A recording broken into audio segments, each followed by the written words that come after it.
كافة اللي واقفين يتفضلوا أماكنهم، واللي ملوش مكان أنا أرجو نخلي السلامات بعدين. أرجو من القنوات الفضائية اللي عايزة تسيع تثبت كاميراتها من دلوقتي. أنا مش عايز حد واقف نهائي. وموظفين الهيئة يبقوا على جنب، وموظفين الهيئة يمنعوا كل اللي واقفين يا يقعد في القاعة يا يطلع في القاعة اللي فوق.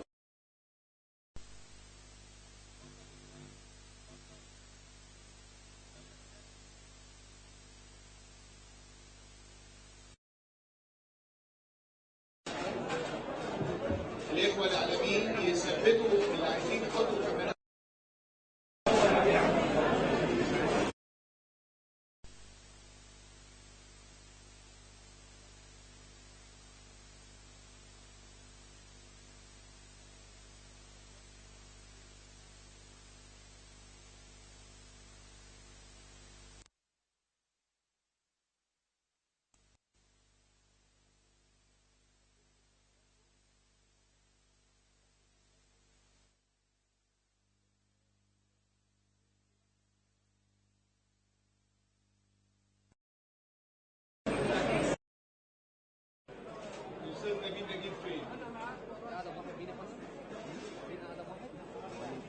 يوسف الناس اللي واقفه حواليك.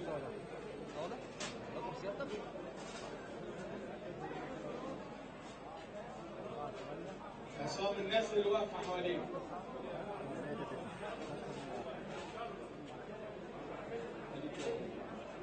بس مباشر يا شباب؟ لا بس على النت، عن موقع الهيئة. طيب انا اسف.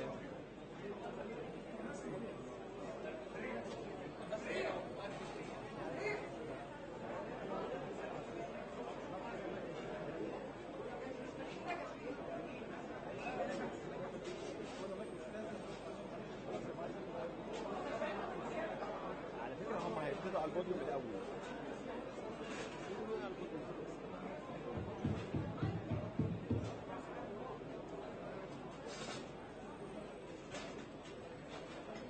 يا جماعة هم هيتكلموا على البوديوم الأول. لا هيتكلموا على البوديوم وبعد كده هينزلوا هنا.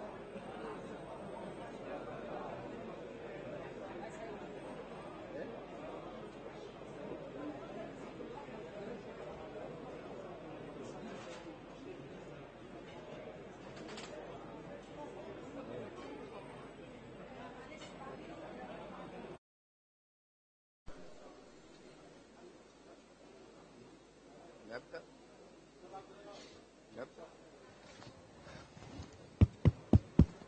مساء الخير، مساء الخير جميعا، وكل سنة وانتم طيبين، كل سنة وانتم طيبين. النهاردة تناولنا الإفطار جميعا في مكان نحمل له ذكريات عزيزة علينا جميعا. من هذا المكان لم يكن مجرد مكان لتناول الطعام أو لإلقاء نظرة على النيل أو الاستمتاع بالنيل، ولكنه كان مكان من خلاله تم عقد العديد من الندوات واللقاءات والمؤتمرات، واللي نظمها منتدى حوار الثقافات الذي ترعاه الهيئة القبطية الإنجيلية، دفاعا عن القيم الإيجابية والطيبة، قيم الحق والخير والعدل والجمال، قيم المواطنة والمساواة والتسامح واحترام الآخر والعيش المشترك. لكن للأسف الشديد في منذ 3 سنوات خفافيش الظلام حرقت المركب الدهبية، ربما انتقاما لما كان يقوم به هذا المكان من دور عظيم ورائع ومهم. إلا أننا اليوم بنحتفل بعودة الدهبية، عودة المركب الدهبية الجديدة بمساعدة الدولة بدعم منها. أنا بقدم أولا بأرحب بكم جميعا بلا استثناء واحد واحد، وبأرحب أيضا بالسادة الضيوف. بأرحب بالدكتور أندريا زكي رغم أنه لا يجب أن يرحب بنا جميعا لأنه صاحب البيت. بأرحب بالدكتور الصديق العزيز الدكتور أحمد زكي بدر وزير التنمية المحلية. بأرحب بالصديق العزيز والزميل الأستاذ حلمي النمنم. بأرحب باللواء طارق نصر محافظ المنيا. بأرحب بكل القيادات التنفيذية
Egypt.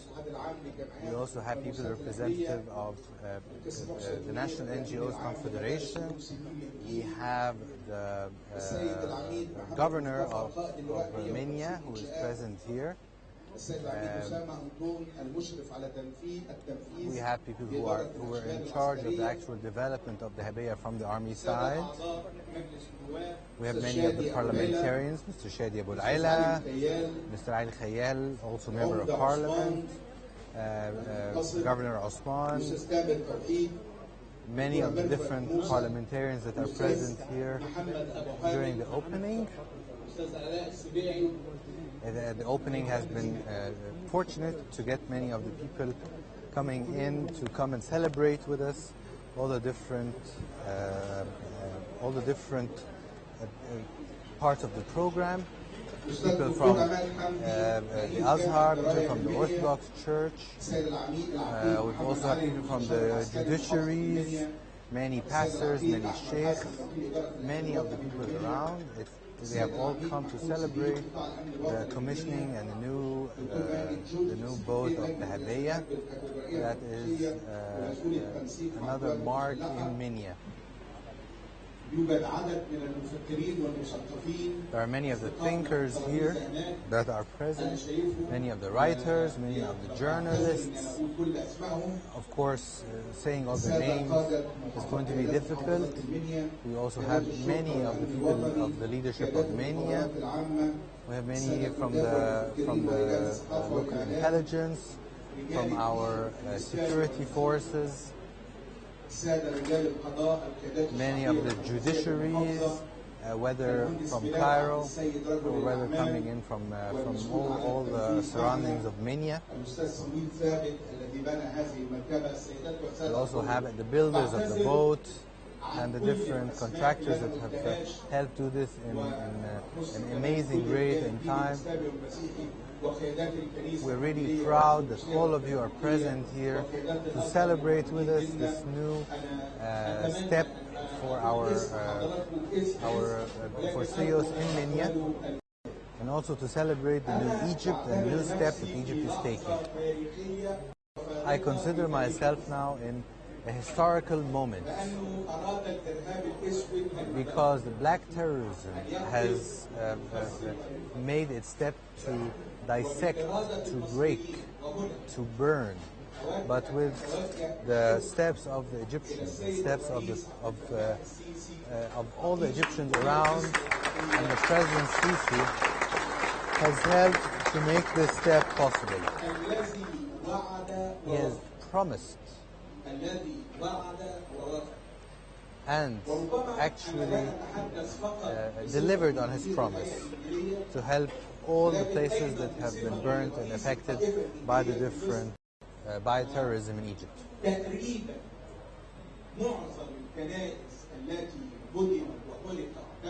I would say that most of the churches that have been affected by terrorism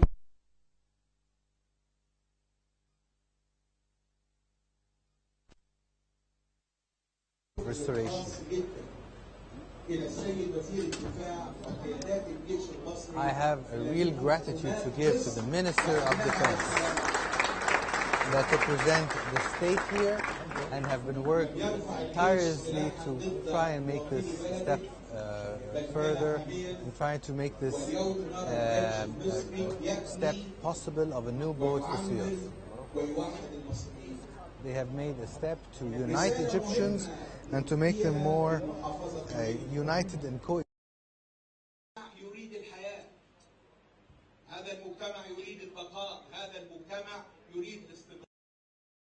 continue and live on.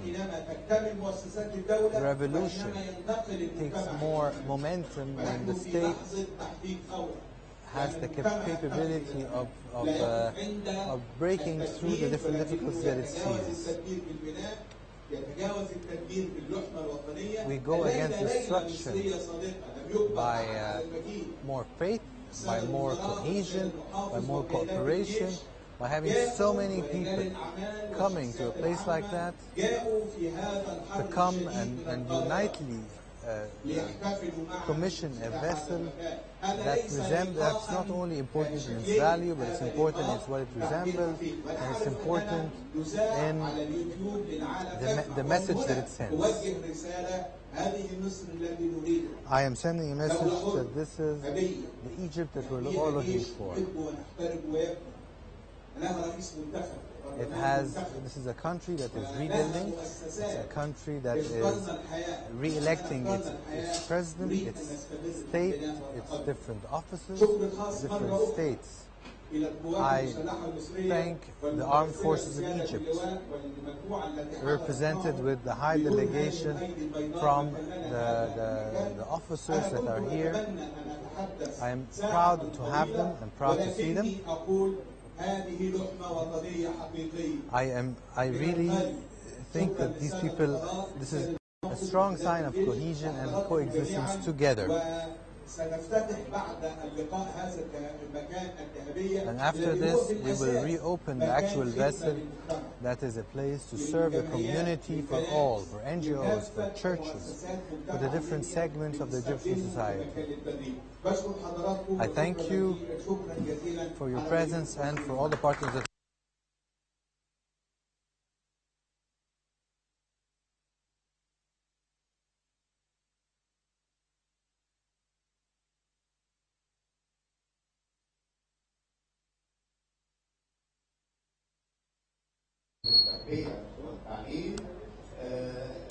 Now is the time for Dr. Ahmed, the Minister of Social Affairs.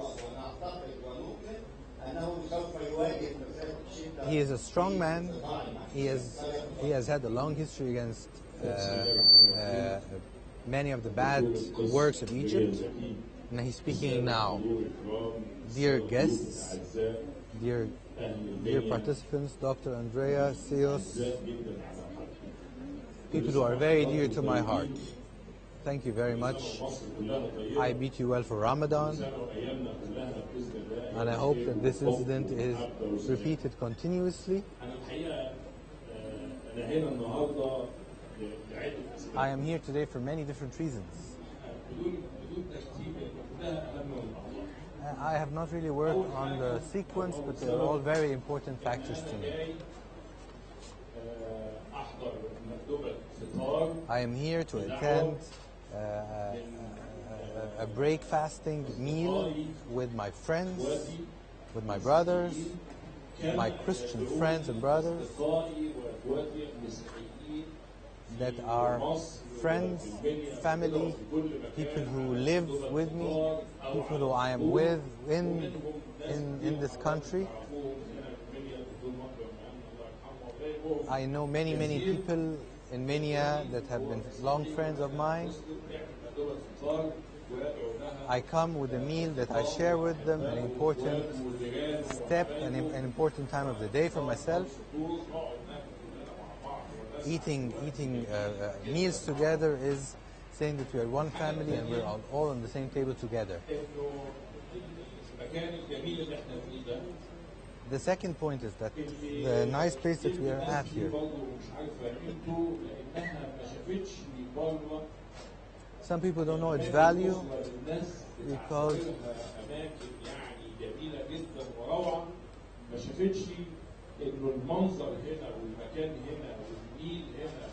they have seen that the place here is quite unique in terms of greenery, in terms of scenery, in terms of the beauty that is present here in Minya.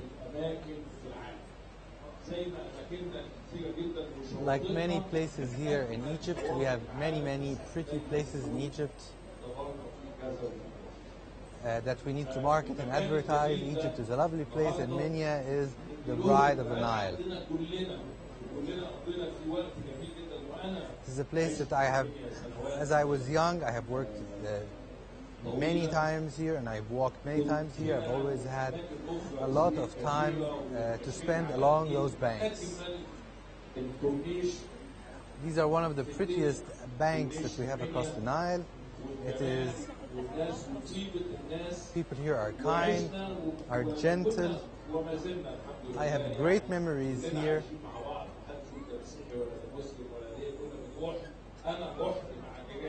I have gone here with many members. I have stayed here with many people that I could have enjoyed. There are many places that I have seen. In Samalota and Malawi and Matarai. These the places that are affected in a days with bad circumstances and events that offended many of us and left a very bad effect in our hearts. Today we are erasing and deleting this bad emotions that we had before, and we are saying to all people that this is Egypt. All over the history of Egypt, many things happened before and maybe more. But today we ourselves, and without any help of any other people or doctors, we repaired it and we turned it maybe better than before. And as Dr. Ray said, that all the bad effects that happened before, we deleted it, and we hope that have better situation, maybe better than before.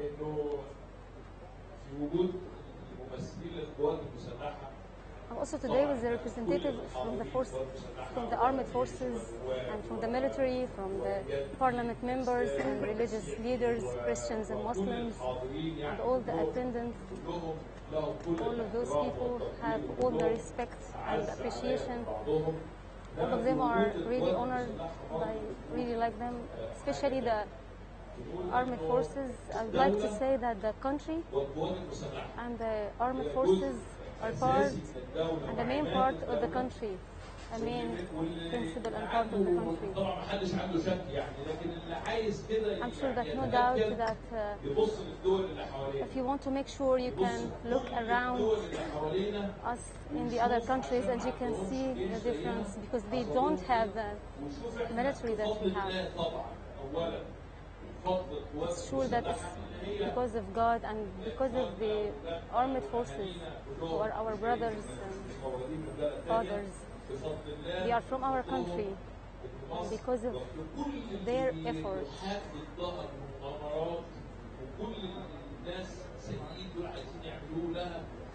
because of and despite all of the external affected,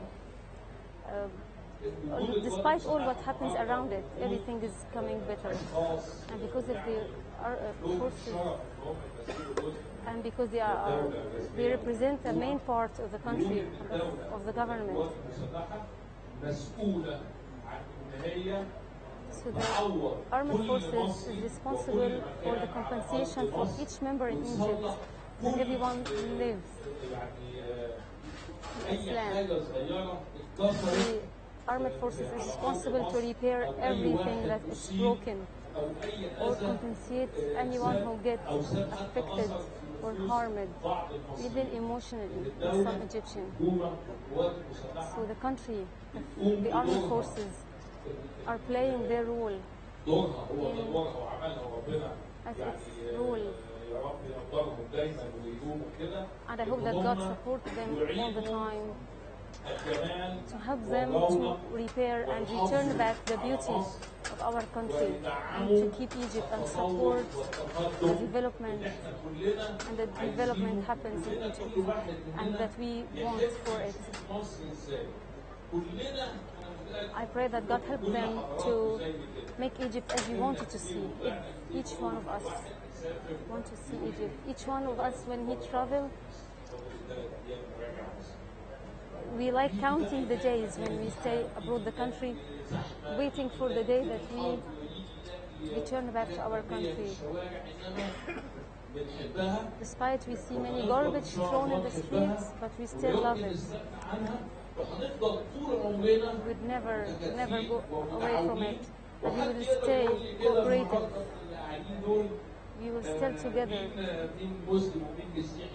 You can't even know who is Christian, who is Muslim today. So we look the same. All of us came today, Christians and Muslims. We ate together, we drank together, we sit in the same place.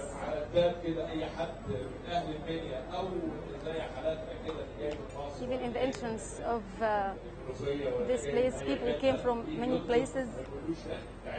Even if people came from different places, we welcome them because this is owned by the country. They can come and eat and enjoy the time here and enjoy the sights here, enjoy the secure here in the same place. So we would like to say to all people here, we would like just to make sure that problems happen everywhere, all over the world. People kill, people burn, people in the most strongest places in the country, in the world, they do the same problem. But it's not the important thing. The most important thing is how can we stand together? How can we cooperate together to repair what was broken? It's like helping each other in building the wall, giving the rock one to another till reaching the building. Because God loved Egypt and all prophets, I think all prophets in the previous time visited Egypt or came to Egypt. Jesus Christ came to Egypt with his family because of the secure place in Egypt.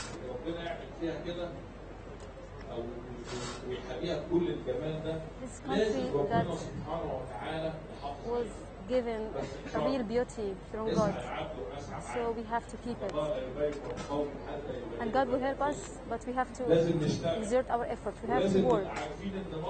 We have to know that Egypt belongs to us. It's ours. So if any problem happened anywhere, so it's our problem. We have to own the problem. It's not owned by Dr. Andrea.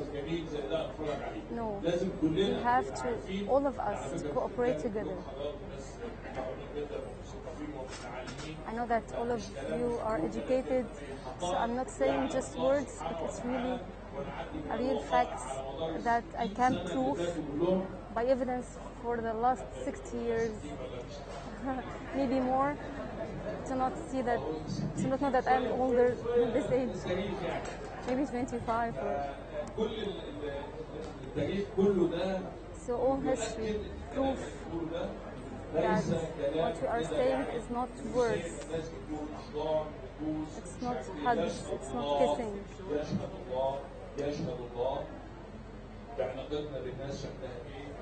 So honestly, God is Himself, our relationship with people. I know that there are some maybe people who don't like us, who try to make discrimination or difference between us. But I trust that the people who love each other and be with each other in peace, nobody can beat them. So I would like to say congratulations for this place and for the month of Ramadan.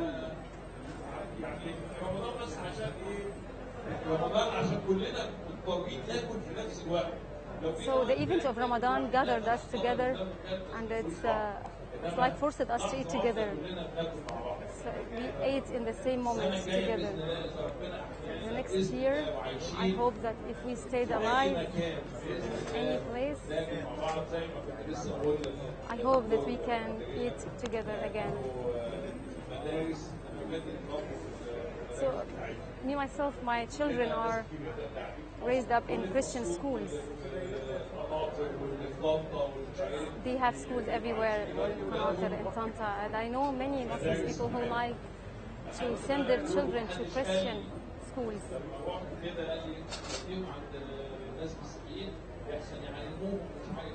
Nobody warned me or gave me an advice to not go to Christian schools. But my confession in front of you that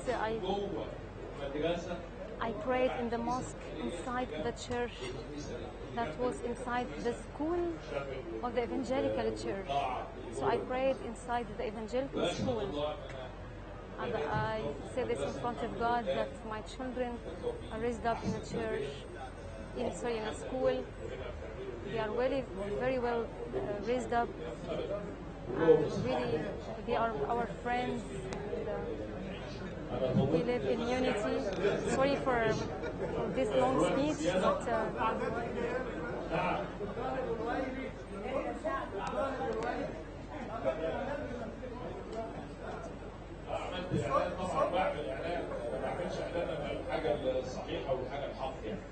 I announced the rights and the facts no more.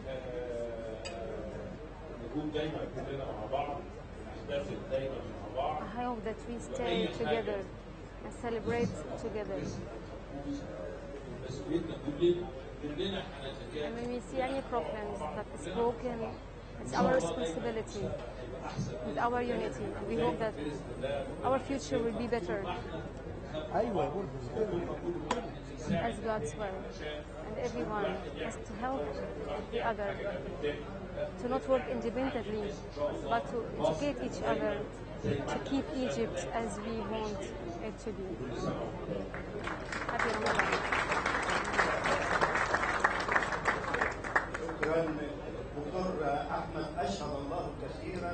Dr. Ahmed,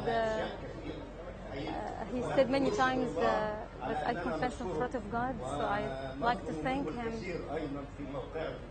Also, we thank him for his duties and his work in his position.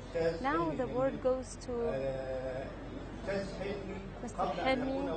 So before he was the Minister for Culture, he was also a fundraiser, and we depended on him in many tasks. So we would like to hear from him.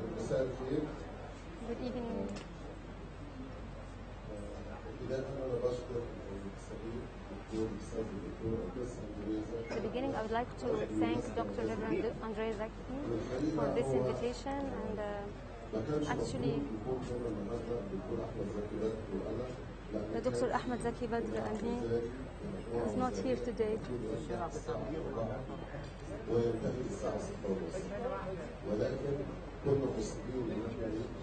We insisted to come today to attend the meeting very early, because this occasion is really important for us personally, as individuals, also for the nation, for the state, the country of Egypt. So personally, I consider myself as a member in the Culture Forum in Sales. All of the members in the Culture Forum are friends and brothers. We live together our in many situations and hard times together. Sales all the time give special attention to the values in the very critical time and the hardest time in Egypt, and during the last year.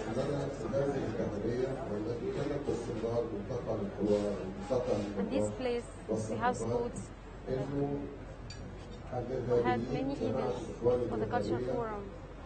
Also, when the terrorists wanted to revenge from the people of Egypt, they started to burn the samples of the country to lose its identity. One of its places was this place that we are sitting in now. And because this place now is back as was before and maybe better, so we'd like to say at this occasion that the terrorism must be ended, and our Egyptian proverb, famous one, that the good goes up and the devil goes down. So all people who wanted the revenge, they want to their fate. And Egyptian people stayed as a great people. The other thing that we are sitting today in a place that belongs to Sales, and the forces army, the Egyptian forces, rebuilt it and reinvented this place. And I'd like to just stop at this point about the rule of the armed forces in Egypt and the role of the military that played in the streets between the Egyptian people. The citizenship and the national country in the modern time, it was because of the armed forces. In the history, we know that the Arabic and Islamic history, Christian and Jewish, small denomination, and Jewish Egyptian people was paying the taxes because we were living in the state of Islam country. But now we are in the citizenship country. When Muhammad Ali and the armed forces built the Egyptian country, also Muhammad Said, when he built many places in Egypt, فدخل في التدريب 4 جنود كانوا مسيحيين ويهود. وبهذا وبمقتضى دخول التدريب سقط الجزية ودخلنا مرحلة المواطنة وصار كل المصريين وطنيين لا تمييز بينهم على أساس المذهب أو العقيدة أو الدين. ومن ثم تكون القوات المسلحة المصرية اليوم accordingly today, because of the ورموزها موجودين الى armed forces and because of the people فإن القوات المسلحة المصرية تكون وفية ووفية إلى وطنها ووفية إلى شعبها ومنحازة إلى الدولة المدنية الوطنية المصرية الدستورية الحديثة التي لا تراجع عنها ولا بديل عنها وأي بديل عنها يعني شيء آخر. لن نتراجع عن هذا الإقرار. المعنى country. الأخير الذي The last meaning that I would نجلس like حوله هنا، نحن لا نجلس فقط حول to مائدة clarify today, الإفطار we are not ونحاول sitting أن around نحكي just سيرة the رمضانية. feeding table يمكن أن or نحكي one سيرة of the رمضانية Ramadan جيدة. evenings. ويمكن It's أن for مصر ممتلئة بموائد الإفطار، لكن because أنا Egypt هنا has في many المنيا tables المنيا العظيمة breakfast عروس of الصعيد Ramadan, but التي Minya, the يراد height of the upper وأقول يراد Egypt. أن يتم تصويرها على أنها مكان لاحتدام طائفي حينا It's واحتدام not well to ديني this مع place to آخرين see من this الآخر، unity فأراد لها people تنظيم الإرهاب الإسري اليوم and 14 also أغسطس to stand in حين front of ضربوا the في black المحارين terrorists الإرهابية في ربعة وفي النهضة أن that يجعلوا caused all المنيا this damage in مستوطنة Rabaa and مستعمرة Nahda. لهم، They لكن wanted to المنيا make انتصرت. Minya لماذا؟ as a place لأن of المنيا terrorism هي أصل and من أصول capital الحضارة of المصرية terrorism, but العظيمة، we refused أصل من because أصول Minya الوطنية المصرية. is the root of civilized country. أنا سعيد بوجودي هنا I'm اليوم، really happy to be here وأشكركم today جميعا and I'd like to بالاسم، thank وتحيا مصر each تحيا one مصر. by name شكرا لك. today. Long live Egypt. شكرا عزيزي الاستاذ سيدي، وشكرا لرئيس الوزراء. يا ريت كان كمل كبير وكان جه معاكم. So after we finish these words, we will stop for 3 minutes to see the opening ceremony. Now we will listen to the governor, but before the governor, I would like to one of the guests wanted to say a priest, a deputy of evangelical church is here. I welcome him. And the second thing is we had a film for 4 minutes that described the history of the houseboats. We wanted to see the movie up to the board, the houseboats, but for the short of time, the sake of time. But it says that the houseboat is a girl of the evangelical church in Egypt, and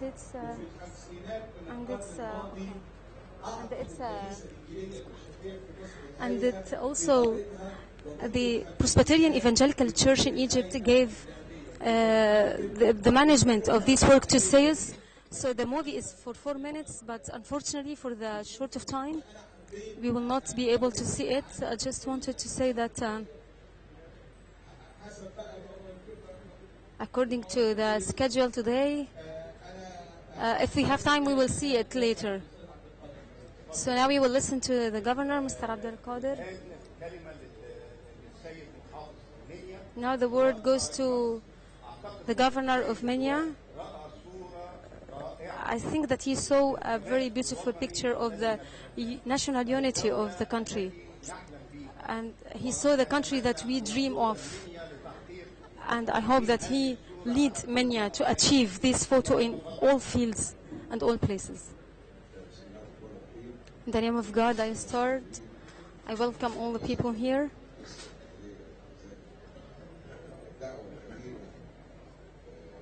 And I'd like to thank Dr. Andrea for his invitation in this opening ceremony.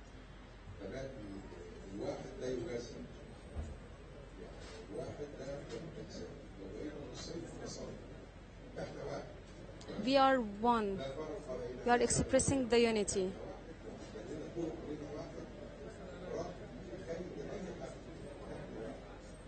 So, despite of all the purposes and desire of other people that wants to make discrimination between us, but we will still one, love each other. In this holy month, generous month, the beginning month, the loving month between Muslims and Christians between each other and Muslims between each other. So I would like to thank Sayus for this invitation, and I'd like to thank also people who are responsible for this work, and I'd like also to thank the armed forces for this work, who were responsible for the constructions in Egypt. They wanted to rebuild the places that were destroyed by the terrorists, and also the loyal policemen who guard us and serve us 24 hours a day to grant security for us to enjoy the secure in Egypt. This is because of the policemen and the military that helps us.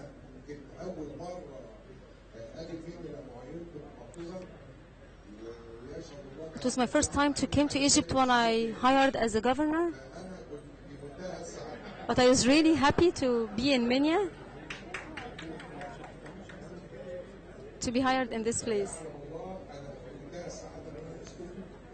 God knows that I'm really happy to be here between you today. I'm a farmer, and I'm a real farmer, by the way. And I feel that I'm in a family atmosphere, a very friendly atmosphere. I feel that people around me are my brothers and sisters. We are one. We will never be divided. We work together to raise and develop Egypt for its promotion, because Egypt value is really among all the countries of the world, not only the Arab countries, but all the countries of the world. Long live to Egypt. Thank you.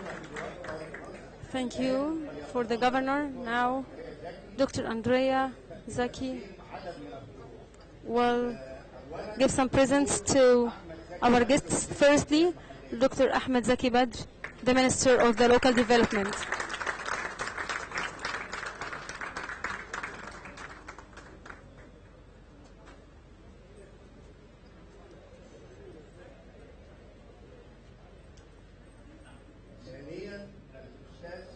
Secondly, Mr. Helmi Nemnem, Culture Minister.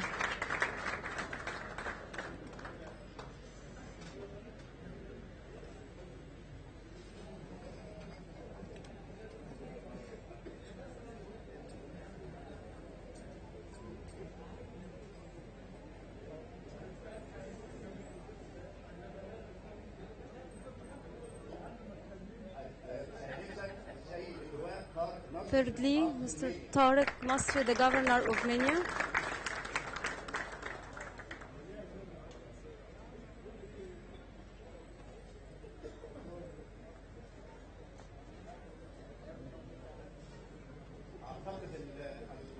I think that the coming presents deserve Mr. Arkan Har, the head of the engineering department in the armed forces, and Mr. Luwa will get the present instead of him.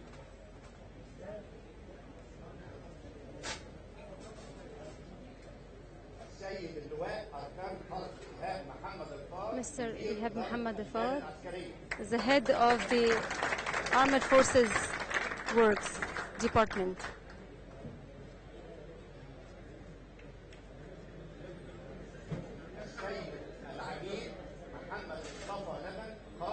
Mr. Muhammad Mustafa, the head of the Unit 150 Construction.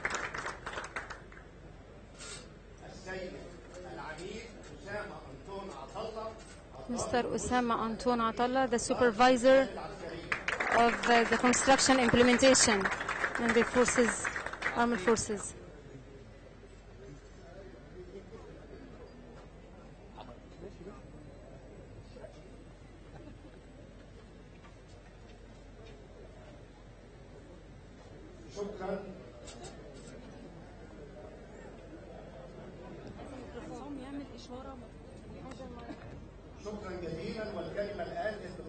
Now the word goes to Dr. Andrea Zaki.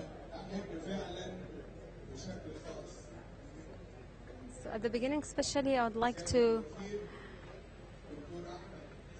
welcome the Minister Ahmed Zaki Badri and Dr. Helmi Namnam, who really, they promised me, just once I called them by phone, they promised me that they will come. And I know that if they promised,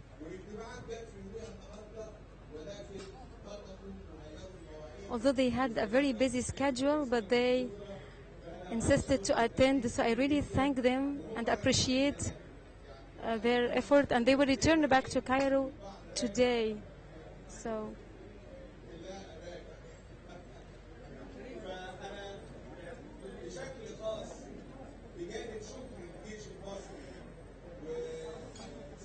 besides thanking the military and the forces, I'd like to thank the Egyptian government for its support and the Prime Minister for his effort exerted for us.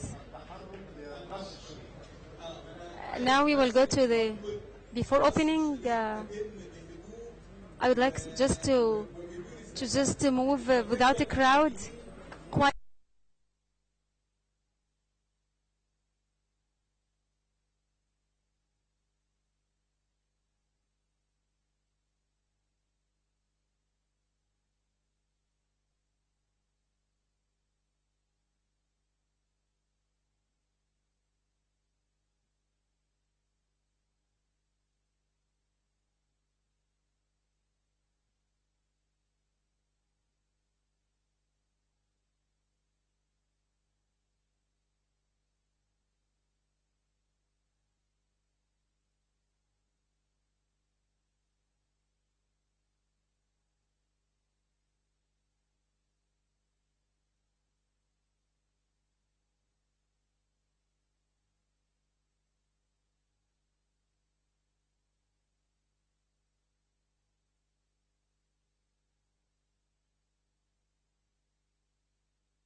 يلا ارجعوا ورا بقى.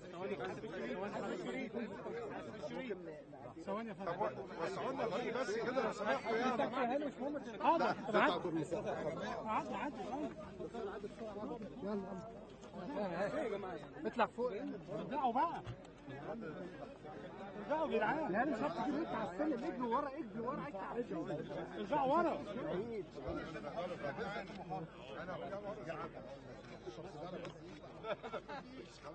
اطلعت على التدخين. شكرا. يا حرام عليك. نرجع ورا بعد كده. نرجع ورا. الشط ده. خلاص يلا. خدوا ارجع بسرعه. ارجع بسرعه. حاسب سيادة الوزير. طب هنطلع فوق صدقوني. بتاع مين ده؟ بعد كل ده شوكولاته. يلا. خلي بالك عشان محدش يقع بس. اتفضل خش جوه بس شويه. دكتور لحظه يا دكتور. اتفضلوا يا فندم. صح يا جماعه. صح يا جماعه. ورا بعض. يعني نقف جنب بعض ويصورونا. اتفضل. اتفضل سيادة اللواء. اتفضل يا باشا.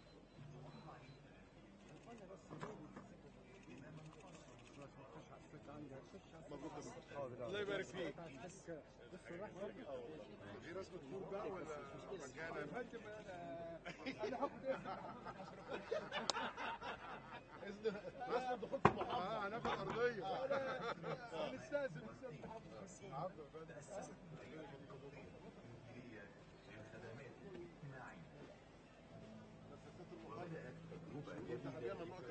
لا خالص. هي دي مكيفة يعني الدكة مع بعضنا كل حاجة تمشي. بس هي القعدة أساسا لازم يبقى الستار مفتوح كده. الهواء بقى بالليل. بعد 12 بينجو هنا حاجة. وبدأت التجربة يعني بعد 12 بينجو خالص. وبدأت استخدام القلب العالي. بكرة الحاجات لسه بتتجمع يا شباب. طب بص ادونا سكة بس.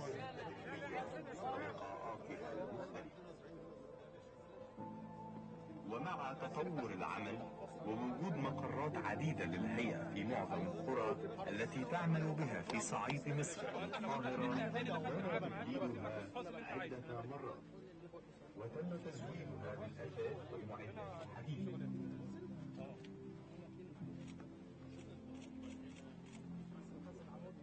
وأصبحت واحدة من معالم الدين في وقت كان عدد الذهاب العالمة على شاطئ النيل المنيا لا يتجاوز أصابع اليد، وفي أعراض الفرد الاقتصادية على داوود والنهضة ظهر بعض المتطرفين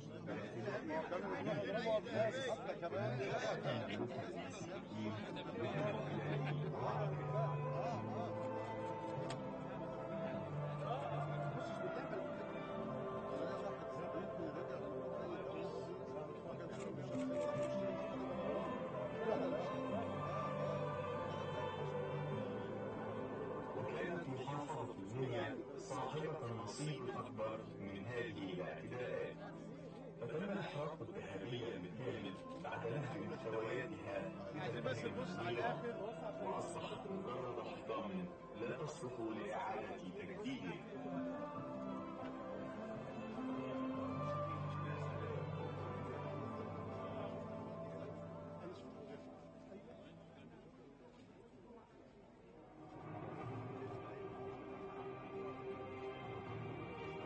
وفي ظل قرار السيد الرئيس عبد الفتاح السيسي بتكليف الهيئة الهندسية للقوات المسلحة بإصلاح وترميم كل ما تم تدميره، قامت الهيئة الهندسية للقوات المسلحة باستبدال مركب الدهبية بمركب آخر، هو ما نشاهده الآن.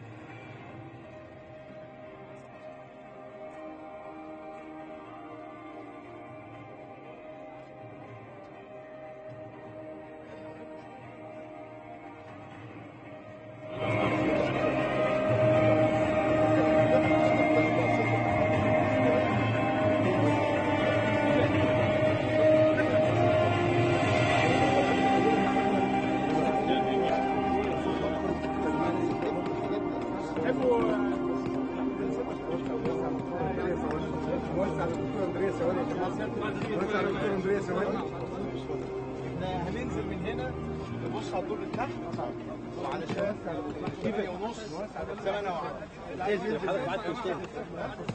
تعالى معايا وليد، تعالى معايا بسرعة يا وليد، بسرعة تعالى جورج، تعالى بس تعالى بس بسرعة. هننزل هنا اهو من تحت. بس الصورة تعالى بس. تعالى بس.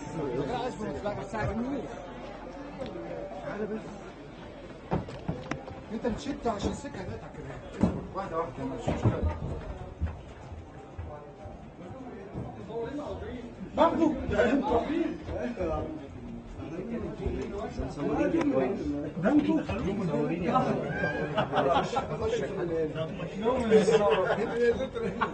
ندخل من هنا الاول، ندخل من هنا الاول. اتفضل. خش في الواسعة، ما تيجوا يا جماعة في الواسعة.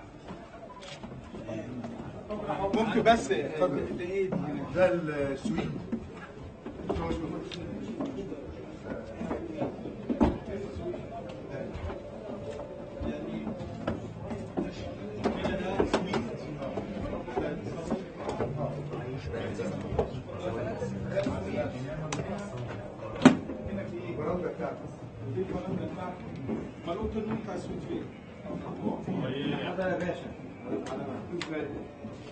بعد كده ونزلت. اتفضل مع الوزير. ونزلت. ممكن ادونا فرصه نتفرج بس يا جماعه. مش هيخش اول. خش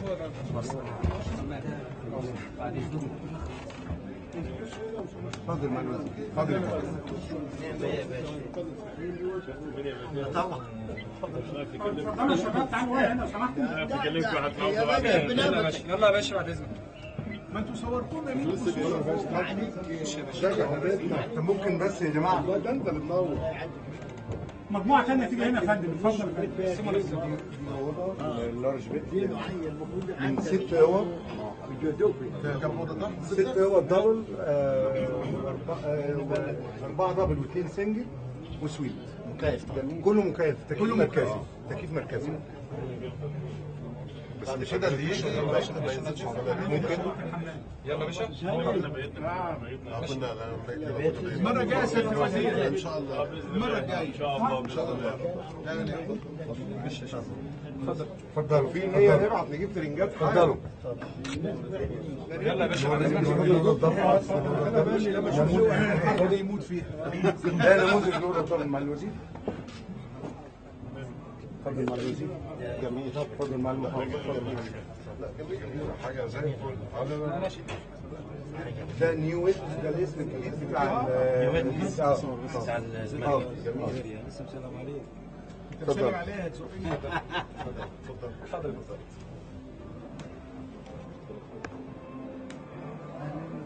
اسمع هذه الريسبشن. ده ريسبشن. اتفضل. اتفضل. جميل.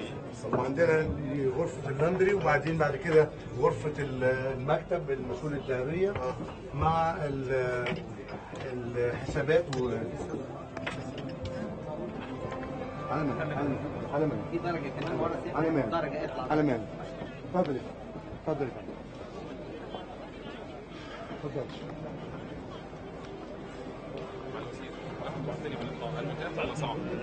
يعني نشوف حسب الحالة بقى.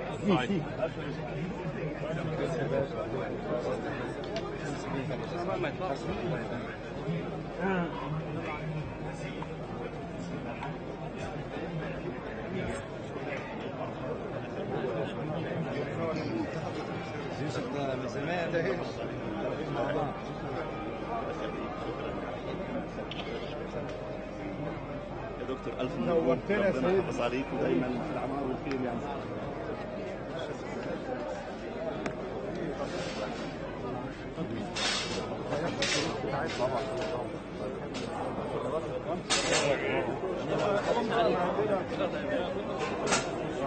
بس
انا معالي اللواء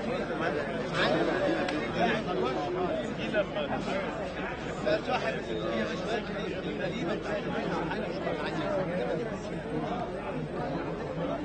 صورة انا اسف ازاي يا فندم لازم نحول الصورة هو الاثنين هم اللي عاملينها مثلا لا تطلعوا تعملوها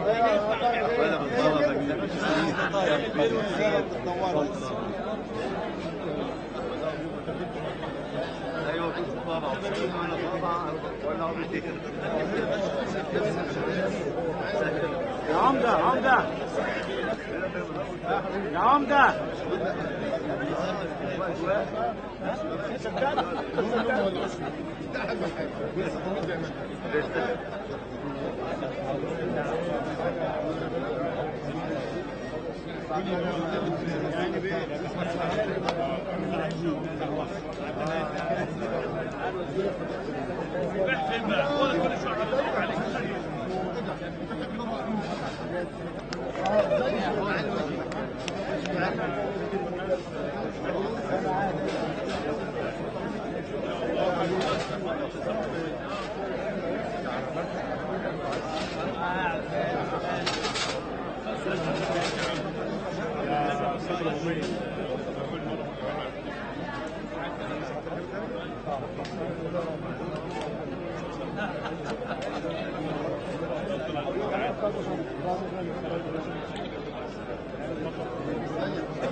باشا تطلع من السما تطلع من السما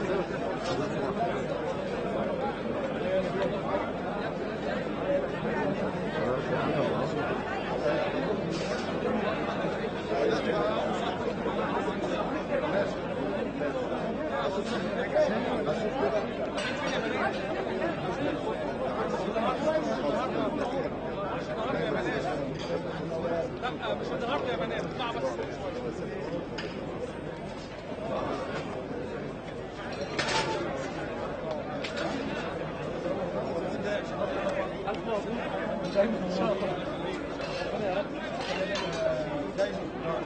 يا عمر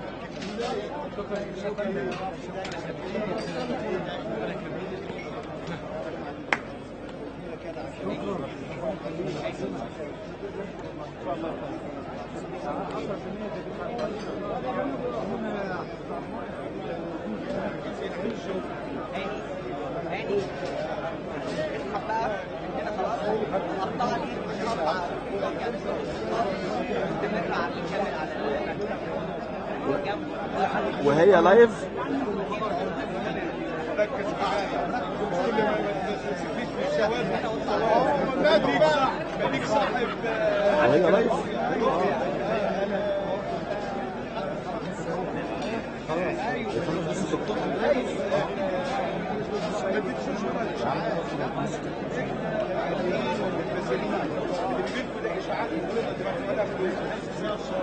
فين يا شباب ممنوع ممنوع النهارده مش النهارده بكره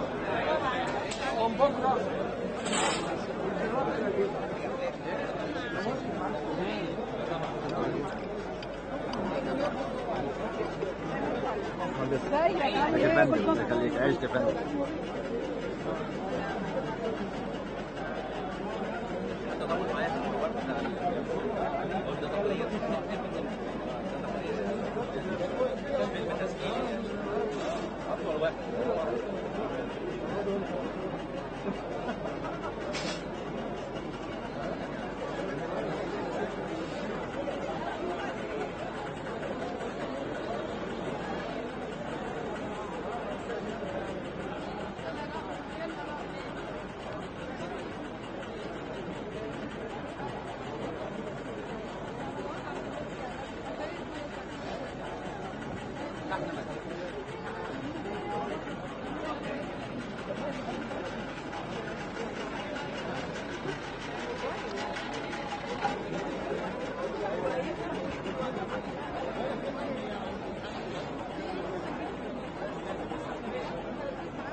دلوقتي امتى يا وليد؟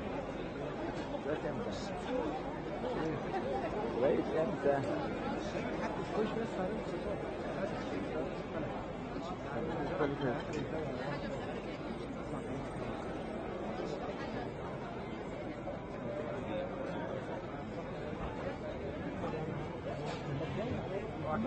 هم رايحين هنون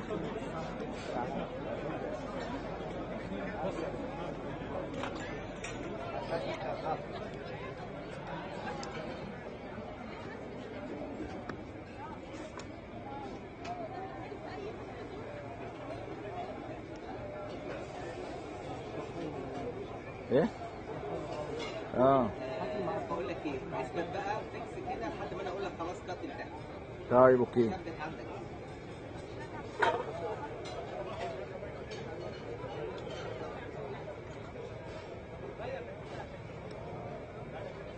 انت تقدر تعمل فيد عندك؟ لا.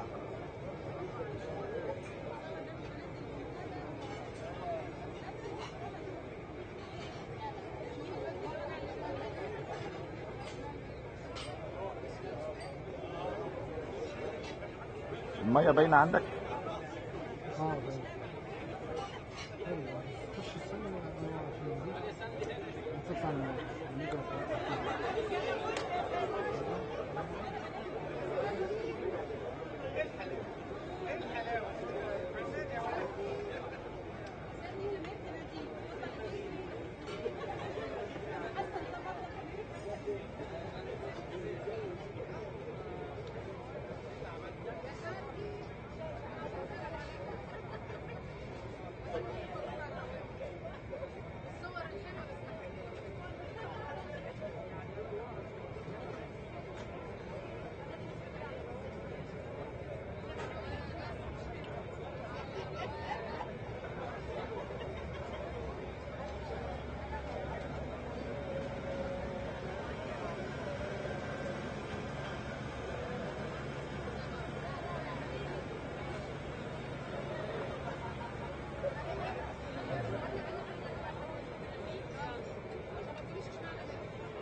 كلم رامي ولا عمل ايه؟ هيفصل امتى؟